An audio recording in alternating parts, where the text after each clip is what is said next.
여러분은 무엇을 자랑하고 계십니까? 오늘 혹시 명품백 가져오셨나요? 명품백 혹시 어떤 명품백을 가지고 계시나요? 혹시 루이비통인가요? 아니면 에르메스인가요? 아니, 요즘 우리 교회 성도님들이요, 굉장히 우리 성도님들 성실하시고 얼마나 진짜 알뜰하신지 뜨개질을 해서 가방을 가지고 다니는 거 아니겠습니까? 뜨개질 해가지고 가지고 오는 분들이 있나요? 그 가방이요? 아마 여러분 계실지 모르겠는데 제가 명품 브랜드 하나 만들어 드릴게요. 에르메스 아시죠? 에르메스 말고요, 나르메스라고. 나름 멋있다. 나르메스. 우리가 어떤 사람은 명품을 자랑하기도 하죠. 뭐 자랑 좀 하면 또 어때요? 그런 거는. 그러니까 어떤 사람은요, 그 자랑이 너무나도 지나쳐서 치명적인 자랑이 될 때도 있죠. 근데 자랑이 좋은 게 아닙니다. 마크 트웨인이 이런 이야기를 했죠. 자랑은 공허함의 풍선이다. 바늘 한 방울로 쉽게 터져버린다. 이렇게 이야기를 했습니다. 그런 것 같아요. 자랑은 뭐 자랑했다가 항상 후회하잖아요. 아유, 내가 왜 그랬을까? 우리가 살면서 무엇인가 자랑할 때가 있습니다. 그러나 때로는 그 자랑이 독이 되어서 돌아올 때가 있습니다. 프랑스 작가 가운데 한국 사람들에게 잘 알려져 있는 베르나르 베르베르라고 하는 작가를 우리는 아시죠? 이 작가가 여러 책을 썼는데 그 가운데 웃음이라고 하는 소설이 있습니다. 이 웃음이라고 하는 소설에 사람들이 자랑을 하는데 누구나 자랑을 한다는 거예요. 근데 이 구간별로 어떤 자랑을 하느냐면 어린아이부터 노년에 이르기까지 다 자랑을 하는데 어린아이는 어떤 자랑을 할까요? 한번 생각해 보세요. 똥 오줌 가리는 거, 그거 자랑한대요. 그리고 그게 2세 때 똥 오줌 가린다. 그리고 3세가 되면 치아가 나는 것을 자랑한다네요. 그리고 청소년기가 되면 또 청소년들도 자랑한대요. 자전거를 탄다라는 걸 자랑하고요. 그리고 운전면허를 딸 수 있다. 운전면허가 있다라는 걸 자랑한대요. 프랑스 작가니까 18세라고 하는데 미국은 16세죠. 아이들이 자랑한대요. 성인이 되면 30대, 40대 가면 결혼하고 어떤 직장을 다니고 그리고 여러 가지 자기의 업적을 과시하고요. 노년이 되면 손자를 자랑한대요. 이런 건 괜찮은 것 같아요. 손자를 자랑하고 더 나이가 들면 운전을 할 수 있다는 거 자랑한대요. 반대로. 그리고 더 나이가 들면 걸어 다닐 수 있다는 것도 자랑하고요. 더 나이가 들면 어떤 자랑을 하느냐면 내가 살아있다라는 걸 자랑한대요. 이해가 되시죠? 그래서 단계별로 사람들은 자랑하면서 산다. 이 웃음을 아주 이렇게 이야기하면서 재밌는 이야기를 했습니다. 오늘날 우리가 자랑이라고 하는 거, 여러분 뭐 자랑하면 좀 어떻습니까? 손자 자랑도 하고, 그리고 내가 운전할 수 있다는 거 자랑하고, 나 건강하다라고 하는 거 자랑하는 거 뭐 어떻습니까? 그런데 단순하게 그 자랑이 거기서 그치는 게 아니라 치명적인 자랑을 할 때입니다. 그래서 베르베르가 쓴 소설 가운데 우리가 잘 알고 있는 개미라고 하는 소설이 있죠. 우리 도서관에도 개미라고 하는 소설, 장편 소설이 5권 있습니다. 여러분들 한번 빌려서 보시면 되겠어요. 이 개미라고 하는 이 소설에 보면 소설 속의 개미들을 가지고 이제 우리 인간들에 대한 교훈을 주는 거죠. 개미들이 자랑을 하는데 자신의 능력을 자랑하고 업적을 자랑하고 사회 구조를 자랑하면서 개미들은 자신들의 제국을 형성해 간답니다. 그래서 개미들이 여러 종류의 개미가 있잖아요. 솔저 개미들은요, 자신의 힘과 능력을 자랑한답니다. 탐색하는 개미가 있어요. 탐색하는 개미는 자신의 지식을 자랑한대요. 그리고 일개미 있죠. 일개미는 자신의 노동력을 자랑한답니다. 그러면서 이 개미들은 결국 자신들의 그런 능력을 통해서 갈등과 경쟁의 구도를 만들어내고 그리고 자신들의 제국을 이루어간대요. 그 소설에는 이 제국을 벨로캉 제국이라고 해서 개미 자신들의 제국을 만들어간다는 거예요. 결국에 개미들의 자기의 자랑을 통해서 결국은 경쟁, 갈등을 일으키고 그들의 자만심과 오만함이 개미 사회를 결국에는 분열시켜 간다나요. 여러분, 이 소설의 이 주제는 개미의 주제는 아닙니다만 이러한 이야기가 개미의 소설에 배어 있지요. 사실은 이것은 개미 이야기가 아니고 저와 여러분의 이야기입니다. 인간의 허영심, 인간의 어리석음을 비판하고 경고하는 것이죠. 인간들은 끊임없이 자기를 자랑해요. 살면서 자신의 업적과 능력과 경험, 쌓아놓은 자산을 자랑하기 시작합니다. 여러분, 그럴 때 갈등이 일어나고 경쟁 구도에 들어가고 자신의 오만함에 무너진다는 거예요. 그런데 무엇보다 위험한 게 무엇이냐면 이 자랑이라고 하는 이 주제가 구원과 관련해서 내가 구원을 놓고 내가 구원을 자랑할 수 있겠는가? 구원을 내가 어떻게 자랑할 수 있습니까? 그것은 비성경적이고 비복음적입니다. 오늘 본문이 바로 이 부분을 다루고 있습니다. 사람들은 자랑하기도 해요. 걸음을 걷기도 하고요. 치아가 나는 거 자랑하고 손주들이 자랑하는 거 귀엽고요. 우리도 그렇게 자랑할 수도 있어요. 그게 문제가 아니에요.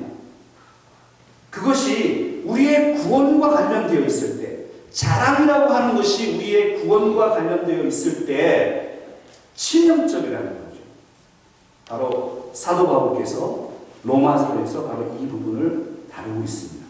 오늘 본문 로마서 3장 27절로 28절에 있는 말씀을 이러한 관점을 가지고 들여다보시면 좋겠는데요. 한번 같이 읽겠습니다.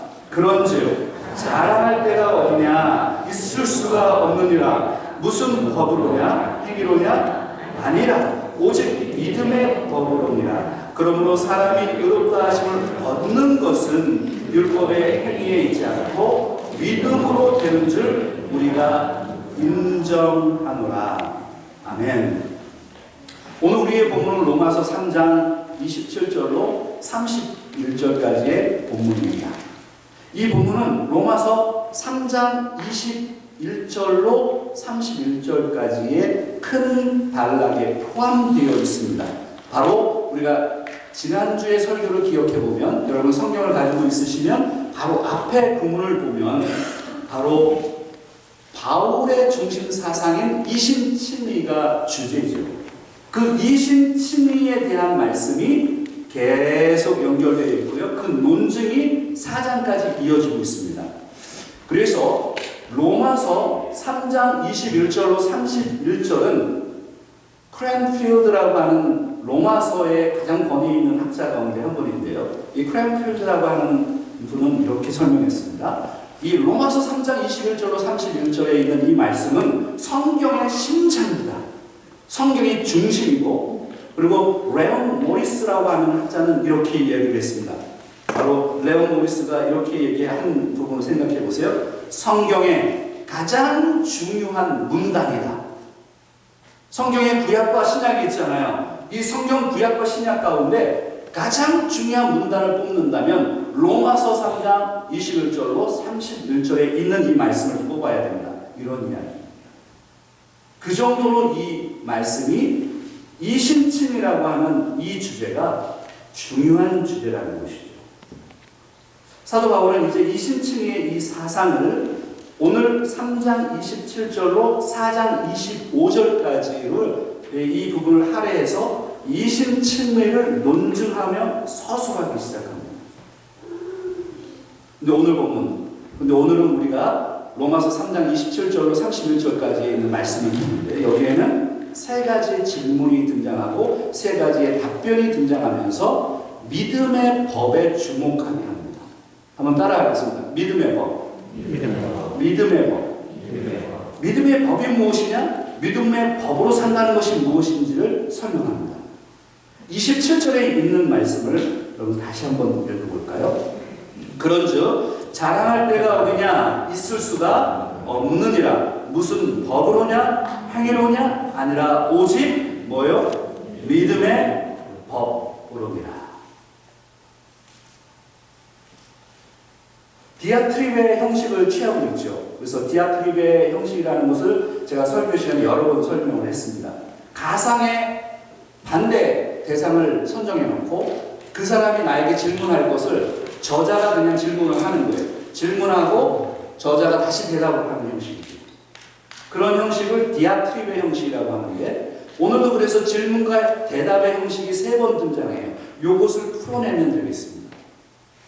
첫 번째 질문은 어떤 것이냐면요, 사도 바울이 유대인들이 질문할 것, 반박할 것에 대해서 질문해요.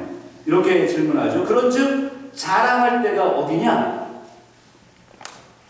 그런즉 자랑할 때가 어디냐? 우리가 이신층이 믿음으로 구원을 받았다고, 믿음으로 의로운 사람이 되었다고, 그렇다면 그것을 어떻게 자랑하겠느냐? 자랑할 곳이 어디냐? 자랑할 수 있겠느냐? 이런 질문이에요. 대답은 무엇입니까? 그럴 수 없다는 거예요. 자랑할 수 없다는 거예요. 왜냐하면 28절에 있는 말씀이 그 부분을 설명하잖아요. 28절에 있는 말씀이 무엇을 설명합니까? 28절에 있는 말씀 뭐죠? 한번 여러분 읽어보세요. 28절. 의롭다 하심을 얻는 것은 율법의 행위에 있지 않고 믿음으로, 믿음으로 된다. 믿음의 법. 그래서 단어를 사도 바울이 믿음의 법이라는 단어를 씁니다. The law of faith. 이 법이라고 하는 단어는 헬라어로 노모스라고 하는 단어입니다. 법. 여기는 법칙, 원칙이라고 하는 의미입니다. 믿음의 원칙이 있다는 거예요. 믿음의 법칙이 있다는 거예요. 우리가 의롭다 함을 받았다라는 것은 믿음의 원칙과 믿음의 법칙에 의해서 주어진 것이고, 그렇게 믿음의 법칙을 통해서 의로움을 받은 사람들은 믿음의 법을 가지고 살아가는 사람들이라는 거죠. 그래서 존 스토트 목사님이 이런 이야기를 했습니다. 자랑에 대해서 이런 표현을 했는데요. 자랑이란 우리의 타락한 자기 중심성을 나타내는 말이다. 의미가 있죠. 자랑은요, 구원과 관련해서 내가 무엇을 자랑할 수 있겠어요? 그런데 사람들은 자랑하고 싶다는 거예요. 유대인들은 사실 그것을 자랑해 왔다는 거예요. 그런데 이렇게 자랑하는 사람들은요, 타락한 자기 중심성에 빠져 있는 거라는 거예요. 그래서 여러분 한번 이렇게 좀 첫 번째 질문을 통해서 이렇게 좀 정의를 할 수가 있겠어요. 한번 좀 따라하면 좋겠는데, 칭의는 자랑을 반대한다. 칭의는 자랑을 반대한다. 무엇을 반대한다고요? 자랑을 반대. 그리고 두 번째 질문으로 넘어가 볼게요. 오늘 보면 29절로 30절에 있는 말씀입니다. 29절 30절에 있는 말씀 우리 함께 읽을게요. 하나님은 다만 유대인의 하나님이시냐? 또한 이방인의 하나님은 아니시냐? 진실로 이방인의 하나님도 되시느니라. 할례자도 믿음의 의로움을 말미암아, 또한 무할례자도 믿음으로 말미암아 의롭다 하실 하나님은 한 분이십니다. 여기에서 두 번째 질문과 대답이 나옵니다. 두 번째 질문은 무엇이냐면, 하나님은 유대인의 하나님이냐? 이방인의 하나님은 아니냐? 유대인의 하나님만 되시냐? 이방인의 하나님은 아니냐?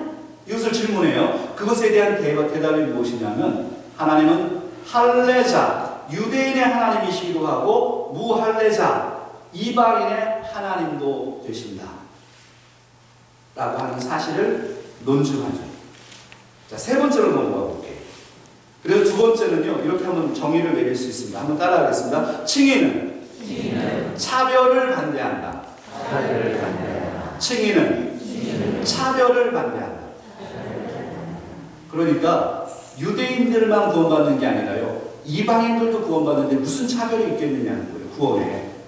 그러니 오늘 우리도 한국 사람들이 믿음이 좋다고 그렇게 하고 다른 민족들을 예를 들어서 저 사람들은 잘 믿지 않을 거야 라고 그런 생각을 가지시면 안 된다는 거죠. 차별이 없는 겁니다. 구원은 차별이 없습니다. 그 부분을 설명했고요. 세 번째 질문이에요. 31절에 있는 말씀입니다.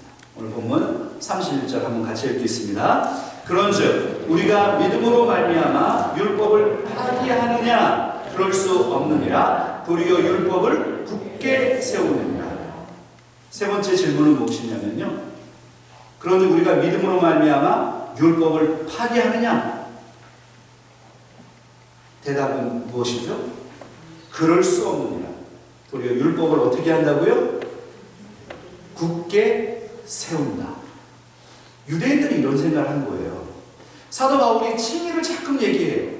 믿음을 얘기하니까, 믿음으로 구원을 받는다라고 하는 사상을 자꾸 얘기하니까 유대인들이 이렇게 생각했어요. 사도 바울은 율법 폐기론자구나, 율법을 부정하는 거구나, 율법을 버려버린 거구나 라고 생각을 한 거예요. 사도 바울이 정말 그런가요? 율법을 버려버렸어요? 율법을 싫다고 하고 율법이 가치가 없다고 얘기하는 거예요? 그게 아니고 율법을 어떻게 한다고요? 더 굳게 세운다는 거예요. 구약의 율법이 아무 의미가 없는 건가요? 아니에요. 신약의 예수님께서는 율법을 완성하신다고 하셨어요. 사도 바울도 율법을 폐기하는 것이 아니다. 믿음을 이야기하는 것이 율법을 버리라고 하는 게 아니다. 율법을 오히려 더 강하게 세우는 것이다 라고 하는 말씀이죠. 우리가 구원을 받은 사람들이 믿음을 생각하게 됩니다. 하나님의 은혜를 생각하게 됩니다. 하나님께 감사를 드립니다. 이러면 우리가 율법에서 벗어나서 막 방종하게 막 아무렇게나 막 살아요? 그게 아니죠. 그래서 세 번째는 이렇게 정의를 내릴 수가 있어요. 세 번째는 칭의는, 다시 한번 따라하겠습니다. 칭의는 도덕적 방종을 반대한다. 그래요. 오늘 우리는 이 말씀 앞에 쓰는 거예요. 오늘 로마서 3장 21절로 31절, 특별히 27절로 31절에 있는 말씀을 읽으면서 우리는 칭의에 대해서 여러분 담대함을 얻습니다. 칭의에 대한 정의를 내립니다. 우리는 칭의 앞에 하나님이 나를 의롭다라고 하신 그 사건 앞에 섰을 때 우리는 자랑을 반대합니다. 차별을 반대합니다. 방종을 반대합니다. 하나님의 은혜 안에 살게 됩니다. 율법을 더 사랑하게 됩니다.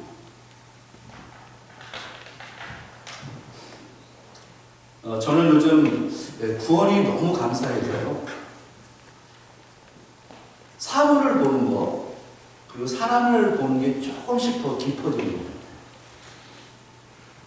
차를 운전을 하다 보면, 우리 엘센트로 지역에 차를 운전하다 보면 홈리스들이 있는 지역이 있어요. 여러분들도 아마 아실 거예요.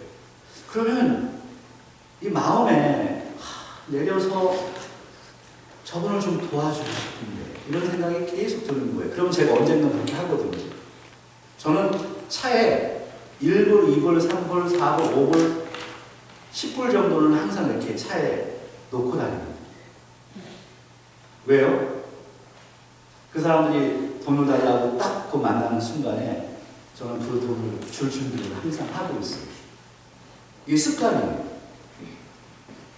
예전에 살았던 지역에도 홈리스가 얼마나 많은지요. 그런데 이제 어떤 사람들은 돈을 주면 이 사람들이 마약하니까 절대로 주면 안 돼요. 그거는 왜 그것까지 생각해요? 정말 배고파서 하는 사람, 그런 사람들이 있거든요. 그래서 많은 돈은 주지 않죠. 제가 많은 돈을 줄 수 있는 능력도 안 되고요. 마음에만 그런 마음이 생기는 거예요. 그래서 내가 만나는 사람들, 하나님께서 그날 그 시점에 나를 만나게 하는 홈리스가 있으면 저는 무엇인가 막 도와주고 싶어요. 선을 행하고 싶어요. 그리고요, 쓰레기가 막 돌아다니잖아요. 그러면 저는 그 쓰레기를 막 다 주워서 깨끗하게 해주고 싶은 거예요. 여러분들 그렇죠? 요 앞에 쓰레기들이 많더라고요. 나가시면서 쓰레기를 좀 줍고 가보시면 좋을 것 같아요. 제가 지난주에 마켓에 오랫동안 못 가다가 샌디에고의 시험 마켓에 가게 됐습니다. 이제 그날은 제가 이메일을 보낼 게 있고 막 그래가지고 제 아내가 장을 볼 때 가끔, 항상 그런 건 아니고 가끔 이제 제가 파리바게트에 들어가서 이메일 체크하고 하는 일을 가끔 합니다. 근데 저는 빵이 너무 먹고 싶은 거예요. 근데 그 빵이 비싸다는 생각이 드는 거예요. 거기에 그 냄새는 좋은데 저 빵을 사 먹고 싶은데 비싸다. 그래서 못 사 먹을 때가 상당히 많아요. 그런데 그날은 어떤 청년이 그 빵 앞에서 왔다 갔다 하는 거예요. 왔다 갔다 하는데 약간 옷도 허름하게 입고, 그래서 제가 저 청년의 먹고 싶을 텐데 하고서 마음이 막 생겨가지고 제가 빵을 사줬을까요? 안 사줬을까요? 사줬어요. 그런데 돈이 없는 거예요. 돈이 비스만해. 어떻게 보면 잘 됐다라는 생각도 드는데, 아무튼 이렇게 막 갈등하잖아요. 그래서 성을 행하고 싶은 마음이 있는 거예요. 누군가 이렇게 품어주고 싶고 긍휼한 마음이 생기는 거예요. 여러분, 우리가 살아가면서 믿음으로 구원을 받았다라고 하는 것을 경험한 사람들은요, 이렇게 제가 예를 들었지만 마음이 생기는 거예요. 저는 10계명이 너무 사랑스러워요. 우상을 섬기지 말라, 살인하지 말라, 도덕질하지 말라, 거짓말하지 말라라고 하는 그 말씀이 너무 지키고 싶어요. 그 말씀 사랑스러워요. 이웃을 사랑하라 하는 말씀이 내 마음에 막 사무쳐요. 이웃을 사랑해보고 싶은 거예요. 그래서 오늘 로마서 3장 27절로 31절에 있는 말씀에, 이 말씀이 우리에게 이렇게 질문을 던지고 해답을 던지는 겁니다. 너 구원받은 사람이야? 그럼 자랑하지 말고. 구원받은 사람이야? 차별하지 말고. 구원받은 사람이야? 그러면 율법을 더 많이 사랑해야 합니다. 여러분, 이렇게 사시겠습니까? 아멘 하면 바로 설교를 마치도록 하겠습니다. 여러분, 이렇게 사시겠습니까? 네, 그럼 설교를 마쳐야 되지만 그래도 다 끝내야 되기 때문에, 그래서 한 가지 적용점을 좀 나누기 원하는데요. 그 적용점이 무엇이냐면, 우리는 믿음으로 산다 이 것입니다. 우리는 믿음으로 산다. 그리고 한번 따라하겠습니다. 우리는 믿음으로 산다. 그래, 우리는 무엇으로 살아요? 돈으로 살아요? 우리의 능력으로 살아요? 아니에요. 우리는 믿음으로 사는 거예요. 찰스 스윈돌이라고 하는 목사님이 이런 이야기를 했습니다. 믿음은 우리가 우리 자신을 구원할 수 없다는 겸허한 시입니다. 탁월한 정의 아니겠어요? 믿음이 뭐냐? 믿음은 우리가 우리 자신을 구원할 수 없다라고 하는 포기, 겸허한 시입니다. 내가 포기할 때, 내 자신을 포기할 때, 내 능력을 포기할 때, 내 자랑을 포기할 때, 그때 믿음이 생기는 거예요. 그래서 찰스 스윈돌 목사님이 그래서 복음의 진리는 우리의 자존심을 상하게 한다라고 표현했습니다. 자존심이 상해요. 하나님의 말씀을 읽다 보면 자존심이 막 상해야 돼요. 오늘 로마서의 3장에 있는 이 말씀을 대하면요, 자존심이 막 상해야 돼요. 그래서 내 자존심이 상하고 내 생각이, 내 자존심이 완전히 바닥날 때, 그래서 내가 아무것도 할 수 없다라고 느낄 때, 그때 하나님을 진짜 의지하게 되는 것이죠. 에베소 2장 8절과 9절에 있는 말씀이에요. 십자가 사건과 믿음, 그리고 하나님의 은혜에 대해서 정말 복음적인 메시지를 전하는데요. 에베소서 2장 8절 9절 말씀 한번 같이 읽겠습니다. 너희는 그 은혜에 의하여 믿음으로 말미암아 구원을 받았으니 이것은 너희에게서 난 것이 아니요 하나님의 선물이라. 행위에서 난 것이 아니니 이는 누구든지 자랑하지 못하게 합니다. 구원받은 사람들은 믿음의 가치와 중요성을 알아가는 사람들입니다. 우리가 믿음으로 살 수 있는 이유는요, 예수님의 십자가 사건이 사실이고 그것이 나를 향한 하나님의 사랑임을 깨달을 때 가능하게 됩니다. 우리가 믿음으로 산다고요? 믿음으로 산다는 게 뭐예요, 목사님? 믿음으로 사는 게 도대체 뭐죠? 믿음은 또 뭐고요?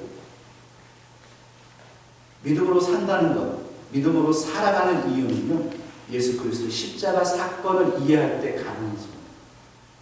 그것이 나를 향한, 바로 여러분을 향한 하나님의 사랑임을 깨달을 때 가능해집니다. 성경은 구약과 신약에 끊임없이 의인은 믿음으로 말미암아 살리라라고 하는 주제를 가지고 있습니다. 하박국에 있는 말씀이죠. 의인은 믿음으로 말미암아 살리라. 그래서 로마서 1장 17절에서 갈라디아서 3장 11절에서 그 하박국의 메시지를 이어서 이 논증을 풀어가죠. 로마서 1장 17절에 사도 바울은 이렇게 말씀했었습니다. 여러분 한번 같이 읽겠습니다. 복음에는 하나님의 의가 나타나서 믿음으로 믿음에 이르게 하나니 기록된 바 오직 의인은 믿음으로 말미암아 살리라 함과 같으니라. 할렐루야. 아멘입니까? 오직 의인은 무엇으로 산다고요? 믿음으로 산대요. 한번 같이 하면 따라 하겠습니다. 오직 의인은 믿음으로 말미암아 살리라. 오직 의인은 믿음으로 말미암아 살리라. 오직 의인은 믿음으로 말미암아 살리라. 오직 의인은 믿음으로 말미암아 살리라. 오직 의인은 믿음으로 말미암아 삽니다. 설교를 정리하면서요, 오카노 목사님 이야기를 좀 하면서 설교를 정리하겠습니다. 오카노 목사님이 로마서 강해를 하는데 이 부분을 설명을 하셨더라고요. 옥 목사님이 교도소에 간 적이 있대요. 아니, 목사님이 죄를 범해서 죄수로 간 게 아니고 죄수들을 만나러 가신 거죠. 그러니까 교도소를 갔는데 한참을 이제 걸어갔는데 벽에 멋있는 글이 표처럼 딱 써져 있는 걸 봤답니다. 이렇게 써져 있었대요. 행동은 낮게 하고 이상은 높게 가져라. 행동은 낮게 하고 이상은 높게 가져라. 그래서 이게 멋있는 이야기인데 이런 생각을 했대요. 아니 이분들 다 죄인들로 다 판정받고 다 교도소에 온 사람들이니까 이미 겸손해지고 행동이 낮아진 거 아닐까? 이렇게 생각을 했대요. 그런데 왜 저걸 써놨을까? 행동은 낮게 하고 이상은 높게 가져라. 저거 좀 이해가 안 된다 라고 생각을 하면서 갔다는 거예요. 그런데 교도관들하고 얘기를 하게 됐죠. 근데 교도관들이 이런 얘기를 하더라는 겁니다. 아니, 거기 감옥에 들어온 사람들이 정말로 갑질에 교만하고 반성을 안 한다는 거예요. 반성을 안 하고, 이 사람들은 진짜 갑질하는 사람들은 어떤 사람들이냐면 세상에서 나는 무슨 직업을 가지고 있고 나는 어떤 사람이었는지를 그 감옥소에까지 와가지고 계속해서 자기의 과거를 얘기하면서 나는 이런 사람이었어, 나는 이런 사람이었어 라고 자랑질을 하더라는 거예요. 그러면서 그때 오카노 목사님이 깨달았대요. 감옥이라고 해서 사람들이 낮아지는 게 아니구나. 행동을 낮게 하라고 해서 하는 거구나. 깨달았다는 거예요. 저도 예전에 한국에 있을 때 교도소에 몇 차례 설교를 한 적이 있습니다. 그런데 얼마나 그 교도소가 설교하기가 어려운 줄 아세요? 딱 영등포 교도소에 생각이 나는데, 영등포 교도소에 가서 설교하는 시간이 돼서 앞에 못 나가고 제가 어느 장소에 있다가 딱 나가는 거예요. 딱 나가니까 그때 그 자리 강당에 얼마나 많은 사람들이 와 있는지 그때 깨닫게 된 거예요. 깜짝 놀랐는데 수백 명이 오렌지색 옷을 입고요. 다 깍두기 머리를 하고요. 쫙 앉아있는데 제가 그 사람들이 누군지 어떻게 알아요? 아무 얘기 안 하고 그 사람들 다 저를 쳐다보고 있는데 너무나도 무서운 거예요. 도대체 무슨 설교를 해야 될까? 설교가 까먹기 시작하는 거예요. 도대체 나는 무슨 설교를 해야 될까? 제가 그래서 설교학 시간에 제가 강의하고 이럴 때 이런 얘기를 해드립니다. 청중을 이해해야 된다. 청중이 어떤 상황인지를 알고 설교를 해야지 이 사람들은 도대체 무슨 생각을 하고 있을까? 어떤 죄를 지었을까? 어떤 상황 속에서 이 자리에 와 있을까? 수백 명이 아무 얘기도 안 해서 겉에서 봤을 때는 무엇인지도 모르는 거야. 아무것도 모르는 거예요. 그런데 사람들은 만나면 알게 됩니다. 겉으로는 모르는 거예요. 이 사람이 어떤 죄를 졌는지, 어떻게 살았는지. 그러나 우리가 나를 만나는 사람, 내가 만나는 사람을 대하기 시작하면 이 사람이 어떤 사람인지를 알게 됩니다. 여러분, 교만이라고 하는 게 큰 게 아니에요. 자랑이라고 하는 게 큰 게 아니에요. 내가 믿음으로 살아간다라고 했을 때 그것과 싸우는 거예요. 내 안에 교만, 내 안에 자랑, 내 안에 나와 싸우는 거예요. 그래서 오직 예수님만 자랑하십시오. 믿음으로 사는 사람들은요, 삶의 방식이 무엇이냐면 예수님만 자랑할 때 내 자아가 죽게 돼요. 내 자아가 죽을 때 예수님을 자랑할 수 있어요. 갈라디아서 6장 4절에 있는 말씀이에요. 오늘 이 말씀 보고 설교 정리하겠습니다. 갈라디아서 6장 4절에 있는 말씀, 사도 바울의 고백이에요. 한번 같이 읽겠습니다. 그러나 내게는 우리 주 예수 그리스도의 십자가 외에 결코 자랑할 것이 없으니 그리스도로 말미암아 세상이 나를 대하여 십자가에 못 박히고 내가 또한 세상을 대하여 그러하니라. 내게는 우리 주 예수 그리스도의 십자가 외에 결코 자랑할 것이 없다. 믿음으로 산다는 것은요, 십자가에 못 박힐 때 가능합니다. 내가 죽으면 예수님을 자랑할 수가 있어요. 내가 예수님을 자랑하지 못하는 사람이라면 내가 죽지 않았기 때문에, 내가 십자가에 못 박히지 않았기 때문에, 십자가의 은혜가 무엇인지 모르기 때문에.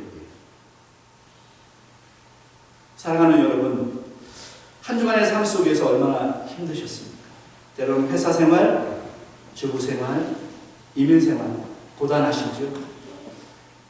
세상에서 치이고요. 좀 쉬고 싶어도 일 나가야 되고, 피곤한데도 밥하고 빨래하고 생활을 유지해야 되고, 이민자로 살아가면서요, 영어가 또 씨름해야 되고요. 짜증나기도 하고, 우리의 삶이 고단합니다. 외롭습니다. 그런데 그 사소한 내 감정까지도, 우리의 삶의 일상적인 일들까지도 바로 믿음으로 대처하는 겁니다. 믿음으로 살아가는 겁니다. 내 짜증을 믿음으로 극복하는 겁니다. 회사 다니는 거요, 돈 받아서 나가는 거 그렇게 단순한 이유가 아니에요. 회사에서 짜증날 때 그 믿음으로 이겨나가는 겁니다. 교회 나와서 여러 가지 갈등도 있을 수 있어요. 그거 믿음으로 해결해야 되는 겁니다. 내가 이 세상에서 살면서요, 감정 싸움하고 사람과의 관계 속에 어려움이 있고요, 세상에서의 힘든 삶, 이민 생활조차도요, 내가 믿음으로 극복해 가는 겁니다. 어떻게 해요? 내 자신의 모든 생각, 감정을 십자가에 못 박을 때 비로소 나는 예수님이 보이기 시작하고 내 자신이 죽게 되어서 하나님의 의가 드러나기 시작해요. 그렇게 사는 거예요. 그런 방식으로 사는 거예요. 그게 바로 그리스도인의 삶입니다. 같이 기도하겠습니다.